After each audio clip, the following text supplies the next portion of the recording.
کشتی حادثے میں جاں بحق 16 پاکستانیوں میں سے 13 کا تعلق پارا چنار سے ہے۔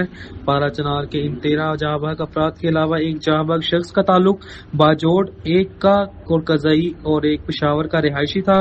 لیبیا کشتی حادثے میں جاں بحق 16 پاکستانیوں میں 13 کا تعلق پارا چنار سے ہے۔ پارا چنار کے ان 13 جاں بحق افراد کے علاوہ ایک جاں بحق شخص کا تعلق باجوڑ، ایک کا کورکزئی اور ایک پشاور کا رہائشی تھا۔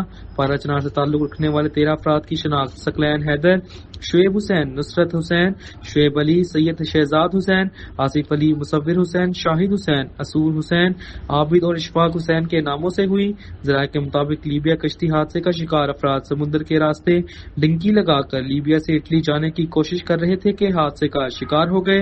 یہ تمام افراد بدامنی اور غربت و بے روزگاری سے تنگ آ کر بہتر مستقبل کی تلاش میں یورپ جانے کی کوشش کر رہے تھے کہ سمندر کی بے رحم موجوں کی نظر ہو گئے۔